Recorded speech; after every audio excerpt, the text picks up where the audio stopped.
വയനാട് പാക്കേജിൽ ശരിക്കും ലീഗ് എല്ലാവരെയും ഞെട്ടിച്ചെന്ന് പറഞ്ഞാൽ വളരെ ഗ്രാൻഡ് സർപ്രൈസാണ് കൊടുത്തത്. അതുകൊണ്ട് തന്നെ സാമൂഹ്യ മാധ്യമങ്ങളിൽ കമൻറ്റുകളായും അത്തരം കാര്യങ്ങളായുമൊക്കെ മുഖ്യമന്ത്രിയായി തങ്ങളെ കൊണ്ടുവരണമെന്നും മുസ്ലിം ലീഗിനെ പോലൊരു പാർട്ടിയില്ലെന്നുമൊക്കെ ജാതി മത ഭേദ വിദ്വേഷങ്ങൾക്കപ്പുറത്ത് മനുഷ്യർ എഴുതാൻ തുടങ്ങി. ഏതായാലും ലീഗിൻ്റേത് സ്മാർട്ട് മൂവായിരുന്നു. നാളെ ഉച്ചയ്ക്ക് മുനവറലി ശിഹാബ് തങ്ങൾ മുണ്ടക്കൈയിൽ സാമ്പത്തിക വിതരണം നടത്തുമത്രേ. വെള്ളിയാഴ്ച ഉച്ച കഴിഞ്ഞ് കലക്കിയെന്ന് മാത്രമല്ല, കലക്കി കട്ടിലടിച്ചു. ഇന്നേതായാലും മുഖ്യമന്ത്രി അന്താരാഷ്ട്ര നിലവാരത്തിലുള്ള പുനരധിവാസം നൽകുമെന്നൊരു തലക്കെട്ടും കണ്ടു. സന്തോഷം. ലീഗിന് പ്രത്യേക അഭിനന്ദനങ്ങൾ. നിഷ്പക്ഷ നിലപാടിൽ അതിനെക്കുറിച്ചാണ് എനിക്ക് പറയാനുള്ളത്.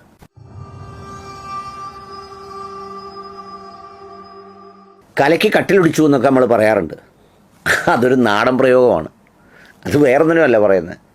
നമ്മൾ പ്രതീക്ഷിക്കുന്നതിനപ്പുറത്തേക്ക് ചില കാര്യങ്ങൾ സഞ്ചരിക്കുമ്പോഴുണ്ടാകുന്ന ആ സംഗതിയെക്കുറിച്ചാണ് പറയുന്നത്. കാലാവസ്ഥാ വ്യതിയാനത്തിൻ്റെ ഈ കാലത്ത് സാമൂഹ്യ കാലാവസ്ഥയെ ആകെ മാറ്റിമറിച്ച് അനുകമ്പയുടെയും എന്നാൽ കൃത്യമായ ഇടപെടലിൻ്റെയും സന്ദേശം നൽകിയാണ് മുസ്ലിം ലീഗ് കഴിഞ്ഞ ദിവസം അതിൻ്റെ പുനരധിവാസ പാക്കേജിലെ ഏറ്റവും പ്രധാനപ്പെട്ട ഒരു അടിയന്തര പാക്കേജ് എന്ന നിലയിൽ ചില കാര്യങ്ങൾ പ്രഖ്യാപിച്ചത്. ആ പ്രഖ്യാപിച്ചപ്പോൾ എല്ലാ സംവിധാനങ്ങളുമുള്ള ഒരു സ്റ്റേറ്റിനെ, ഒരു സർക്കാരിനെ മറികടന്ന് അവരുടെ ആനുകൂല്യങ്ങൾ മാത്രമല്ല, മറിച്ച് സർക്കാർ വിട്ടുപോയ ചില ലക്ഷ്യവിഭാഗങ്ങളെയും ലീഗ് ചേർത്ത് നിർത്തി. സംസ്ഥാന സർക്കാർ എന്ന് പറയുന്നത് നമുക്ക് സങ്കല്പിക്കാൻ കഴിയുന്നതിനപ്പുറമുള്ളൊരു വലിയ അധികാര കേന്ദ്രമാണ്. പക്ഷേ ലീഗ് എന്ന രാഷ്ട്രീയ പ്രസ്ഥാനത്തിലേക്ക് സഹായങ്ങളുമായി ഒഴുകിയെത്തിയവരുടെ മനസ്സുകളിൽ ഉടയതമ്പുരാൻ മാത്രമേ ഉണ്ടാവുള്ളൂ. അതിനപ്പുറം വലുതായിട്ടൊന്നും ഉണ്ടാവില്ല. ഏതായാലും അതിലേക്കെത്തിയ പണം മനോഹരമായ കൃത്യമായ ആസൂത്രണത്തിൽ പ്രഖ്യാപിച്ചു കളഞ്ഞു. അതിലേറ്റവും അഭിനന്ദിക്കേണ്ടത് വ്യാപാരികളെ സമീപിച്ചതാണ്.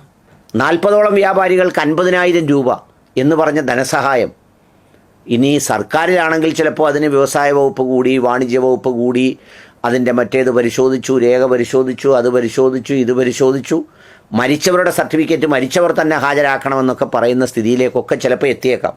കാരണം ചുവപ്പ് നാടയ്ക്ക് അത്ര കുരുക്കുണ്ട്. പക്ഷേ ലീഗിൻ്റെ ഈ പ്രഖ്യാപനത്തോടുകൂടി സാമൂഹ്യ മാധ്യമങ്ങളിൽ ഇന്ന് ഞെട്ടിപ്പിക്കുന്ന കമൻറ്റുകളാണ് പ്രത്യക്ഷപ്പെട്ടത്. പാണക്കാട് തങ്ങൾ കേരളത്തിൻ്റെ ധനമന്ത്രിയല്ല, വായിക്കുന്നത് കേരളത്തിൻ്റെ ബഡ്ജറ്റുമല്ല. പക്ഷേ ഒരു കൊച്ചു പാർട്ടി ഏറ്റെടുത്ത് നടപ്പിലാക്കുന്ന കാര്യങ്ങൾ സർക്കാരിനെ പോലും അമ്പരപ്പിക്കുന്നതാണ്. ലീഗിനെ വിശ്വസിച്ച് കോടികൾ നൽകിയ സുമനസ്സുകൾക്ക് ഇനി കണ്ണു നിറയെ കാണാം. അതാണ് ലീഗ്. ഇത് ജ്യോതിപ്രിയയുടെ കുറിപ്പാണ്. പ്രതീക്ഷ എന്ന മറ്റൊരാൾ എഴുതിയതായി കണ്ടത് പേരിൽ മാത്രം മുസ്ലിം ലീഗ്, പുണ്യപ്രവർത്തനത്തിൽ എല്ലാ മതത്തെയും ഒരമ്മയെപ്പോലെ സ്നേഹിക്കുന്ന പാർട്ടി.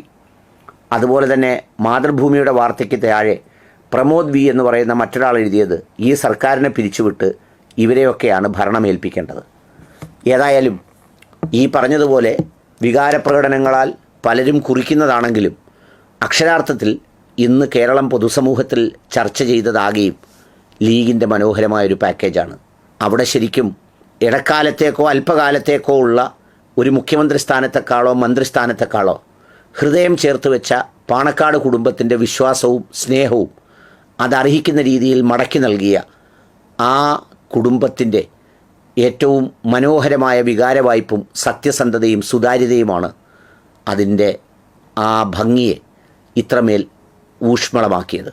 ഏതായാലും ആ കരുത്തോടെ എന്നും തണലായി ഈ പറയുന്ന വിശ്വാസത്തിൻ്റെയും അതോടൊപ്പം സാമൂഹ്യ നന്മയുടെയും ഒക്കെ ഈറ്റില്ലമായി ആ തറവാടങ്ങനെ നിൽക്കട്ടെ. ഒരു ശാന്തി ഗേഹമെന്ന നിലയിൽ, ഒരു സമാധാനത്തിൻ്റെയും ആശ്വാസത്തിൻ്റെയും കവാടമെന്ന നിലയിൽ, വേദനിക്കുന്നവർക്കും പ്രയാസപ്പെടുന്നവർക്കും ഒരു തണലെന്ന നിലയിൽ.